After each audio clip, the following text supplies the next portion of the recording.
Welcome to a different kind of video, people, ladies and gentlemen.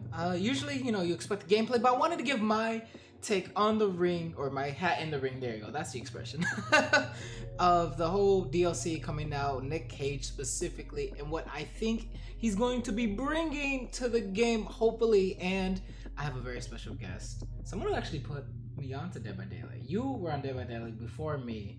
Then you put me onto DBD back when it was really scary and I was too scared to play it at 23. I got my cousin. Now cue the... So first of all, I want to get your reaction to Nicolas Cage. Like, what do you think? Like, what was your reaction when you saw that trailer, man? I thought it was really dope that they got Nick Cage to be himself in the game. Because Nick Cage is almost like I'm not sure if chameleon is the right term, but he tends to do like a variety of roles in all kinds of media. Yeah, and he's one of those actors where you either love him or hate him. I feel like I think we had this conversation before when we reviewed one of our one of the Marvel movies, not Marvel movies. I'm sorry. We reviewed Renfield when we reviewed Renfield. Yeah, so he's definitely one of those actors where a lot of people either like him or they can't stand him.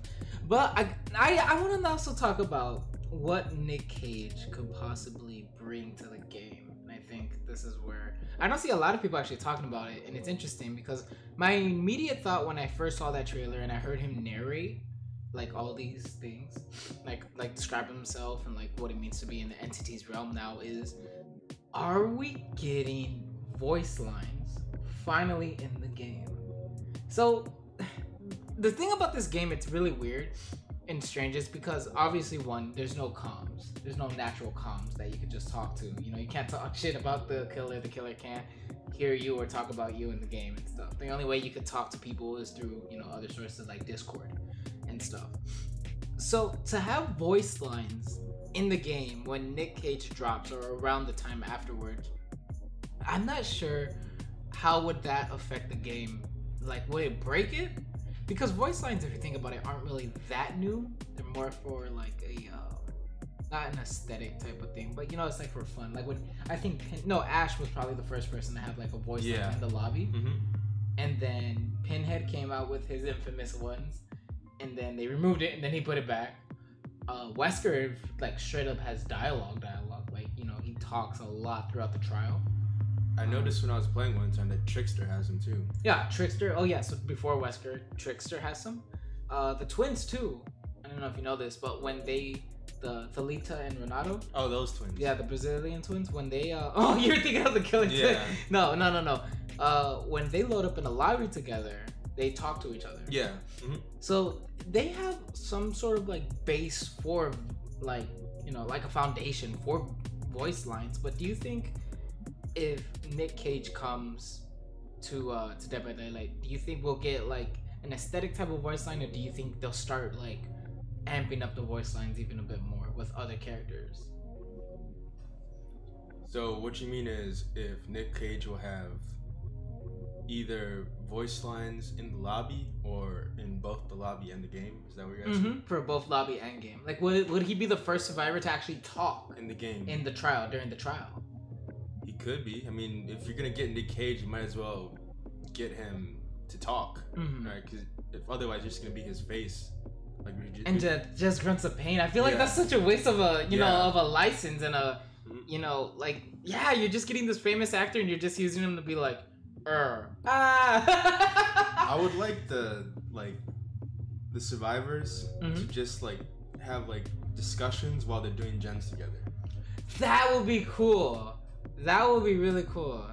What do you mean? Like, go a little bit further into that. Like, what do you envision when like a Mega or Dwight are working on a gen or something? They could just I don't know. It could be lore based, or it could be just random funny bullshit. Yeah, exactly. Like quips. Or like, yeah. That'd be dope. It reminds me a little bit of like when we would play zombies. I don't know if anyone out there plays COD Zombies, still does, but back in the day, World at War, Black Ops 1, like those characters, they talked while you were shooting down the zombies, and I think that would make that brings it a little bit more immersive, because otherwise they're just silent characters shooting zombies, and it felt, especially when the original World at War, when they were just not like the original crew, but like they were just the soldiers. Unnamed soldiers. Yeah, unnamed soldiers. They wouldn't say anything. It felt kind of like lifeless. Yeah, exactly. And the survivors kind of feel that way too sometimes. Like, because if you think about it, survivors are just one character with different skins and stuff. Yep. Speaking of skins, real quick, taking a break from the voice line talk, how do you feel about them not actually using any of his movie skins for Nicolas Cage? Did they say that? Yeah, that's I watched the Otts video. He's confirmed it. Wow. Unless Otts. Well, that makes sense because they'd have to get the licenses for those movies. Yeah. They don't belong to Nick Cage, so that makes sense. You bummed out? No, I'm not bummed out. I wanted the Ghost Rider skin. I would have wanted the Ghost Rider skin. They would have to pay for the Marvel license badly, man. Oh yeah. Marvel licenses are expensive. I don't know if Behavior is bringing in that Marvel money yet. Maybe they bringing in DC money. Is Nick Cage in any DC movies? I don't know. I don't think so. But damn, that Ghost Rider skin. I don't really know any other roles he's in aside from Ghost Rider, really, and obviously Renfield. Maybe a Face Off. Face Off. Man, you brought that up twice already. I don't even know. I haven't even watched that movie yet. It's literally a movie where the main character and the villain swap faces. Oh, that's it? Yeah. And there's like. So what would his skin be? I don't know. That character? He could have like two skins. One where he's wearing like his own face, and one where he's wearing. I think it was. What type of bullshit is this? I forget the other actor's name. I know what he's a famous type star. of leather face shit is this, bro? This is gonna turn real bad real quick. But yeah, back to the voice lines. Honestly, I didn't even think about that, but I love your idea of like you're just working because doing gens is the most boring thing you could do in this game. Because the chase obviously is the most fun part. The other part is just you doing gens. Get some conversations going. That'll be fun. The only thing I wanna like bring up is that I hope they don't pick like A-lister voice actors to do these lines, like for all the survivors, because then if they want to add more lines, it's gonna be hard to book that specific person again. And I saw this issue happen with the Avengers game where they had A-list voice actors, and some of them could even come back in time for DLC to voice their lines. To like for example, like I think Black Widow didn't have any lines for talking to Jane Foster for a while. Oh wow. Yeah. And Hulk. Sucks. Oh my God, Hulk. They got Troy Baker. He played what's his name, Joel in The Last of Us. Dang. Right. And Bruce Banner has almost no lines in the DLC. Oof, that's rough. So yeah. Hulk is literally just silent and man, that's rough. Just grunting and stuff. Yeah. That's really rough. I think that's probably why they didn't go with voice lines to begin with in this game. Just like the recording sessions alone, I'm sure takes time because you're recording thousands of voices or hundreds of lines, not thousands of voices, but like hundreds of lines. I think these interactions would be nice though to have, at least before the trial starts. Because it happens so fast if everyone readies up. I think it's like 15 seconds. So you could just throw in a little like, oh shit, here we go. Like if it's just Nick Cage, like assuming Nick Cage just gets his own like lobby voice lines, or maybe even after the match. He could be like the first survivor or even character to say something after the trial too while they're running. He's like, damn, I can't believe I survived that. Or like, damn, you got my ass killed. Like talking to the players. That would be pretty cool. Like breaking the fourth wall a little bit. I love when characters break the fourth wall. I think it's just when people bring up voice lines, people get scared because what if it gets game breaking and stuff? I think it's a fine line you have to tiptoe, you know? I think fourth wall breaking is where it sort of becomes game breaking. Oh, really? Yeah, like what you just said, like, you know, if you're trying to play like this, like, horror game. Oh, you're talking about from an immersive experience. Yeah. My bad. I'm at game breaking as in like, okay, Meg, let's say you're Dwight and I'm like Meg, and you're running and you see Ghostface on your left and your Dwight shouts out, Ghosty on my left, or not Ghosty, he wouldn't say Ghosty, but you know what I mean, or like Killer on the left. And then I don't think they would do that. You don't think so? Dang. Yeah. So I think the only route they would have to take then is that quirky like more lore implementation when you're working on gens. So your idea, they would only work on like they would only happen or it'll only trigger when they work on gens? Or cooperative actions. Like unhooking, like saying something real quick. Yeah. Get your ass out. Imagine you're Claudette and you're unhooking somebody and you just hear, get your ass off. Get your ass off that hook. That'd be so funny.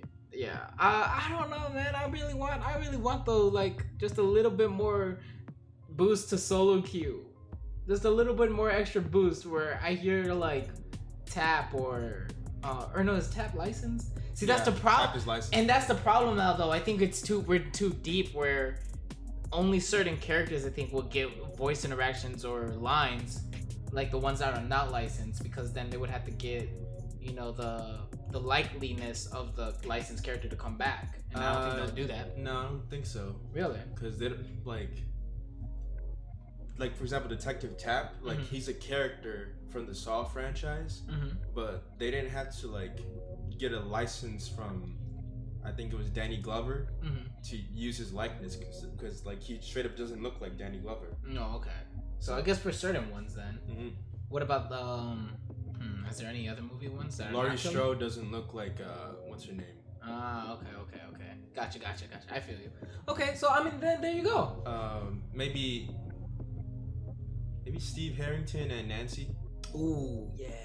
Maybe because they look a lot like. I mean, they're not in the DLC to begin with. Remember? I mean, they're not in the game. Yeah, they're not in the game anymore. Yeah. So you don't like that idea at all? Like if they say like killer on your left or killer on the left. You don't think that will help boost up solo queue though? No, because you shouldn't rely on like character voice lines for the gameplay. Oh, jeez, you sound like a boomer right now. Back in my day, we didn't have these fancy schmancy voice lines. We worked on gens and had infinite windows. And wait, were you there with the double palettes and infinite windows? No. Okay, never mind then. Never mind. But man, you had to stun the killer and you died by yourself. So it would be like too overpowered, you would think? It just would be too I'm gonna say intrusive on the gameplay for something that's... What makes it intrusive? It's literally like they're commenting on like what's happening in the game, like what's actively happening, and in a way that can communicate it to other survivors. Whereas your idea, if they just work on gens or like while they're healing each other, it's just a funny, quirky little thing. Right, it's just like a surface level thing to like bring you in more. I think when you go with hints, you do it in a subtle way. Where like, did you see that over there? Or like, what's that over there? Or something like that. You know what I mean? Like something vague, but like it's kind of like the heartbeat. The visual heartbeat. It's vague. It doesn't give you, as far as I know, directional thing. Like it doesn't like point right or left or anything like that. But it's something to like keep you on your toes. Like, hey, Myers is not Myers because he wouldn't have terror until like it's too late. Or you know, like, hey, Leatherface is around. You know, pay attention and stuff like that. Plus, they technically already give you hints when you load up with someone who's new. They literally tell you the killer name and you know something like about their power. So it's not like hints are relatively new for them. I think it's just for an audio thing. It will be nice. It'll be both immersive and nice if they just did something a little vague, like, did you see that over there? Or like, what's over the hill? Or what, is that a chainsaw here? Like, you know, just something vague. I feel like will be very cool. That can release with Nick Cage. Because like you said before, if they really just brought Nick Cage in just for him to grunt and moan like everyone else, that would be super lame, dog. Oh, that's the time to wrap shit up. But yeah, that's us, ladies and gentlemen. That's a quick little discussion video that I wanted to do. Just throw my thoughts into the ring, see if anyone is willing to side with me on the voice lines theory. Hopefully we do get something with Nick Cage. I'm excited for the DLC nonetheless. Is there anything you want to say before we head on out of here? Any final thoughts on the voice lines in general? Nick Cage, concerns, questions? I feel like praise. This Nick Cage won't like simply be Nick Cage the actor, but he'll be tied to the lore somehow. Because the way he was talking in the trailer seemed to indicate that he had some understanding of the entities around him. So he's like a variant Nick Cage? Is that what you're saying? I don't know. A different version of Nick Cage? So it's not Nick Cage. Okay, it's Nick Cage playing himself, but not as an actor, as someone who got pulled into the entities realm. That's what you're saying. Okay, that's interesting. I can't wait to read the lore or what they did that with Ash too, right? They had that little bio thing, so I can't wait to read that too. I'm excited to see what's Nick Cage's deal in Dead by Daylight. And again, I didn't even see this coming. It's the fact that they apparently he got into it because his son his son is like a huge fan of this game. Wow. Okay. So that's why he got into it. So that's really cool. Yeah, but if you guys want to add into the conversation or let me know what you guys think about voice lines or if it can make or break the game, or if they will even release with Nick Cage, just leave it down in the comments down below. Start a conversation. If you enjoyed this video and made it this far, you're a Chad, and I appreciate you. Go ahead and give it a like if you liked, and yeah, I'll see you in the next one. Take care.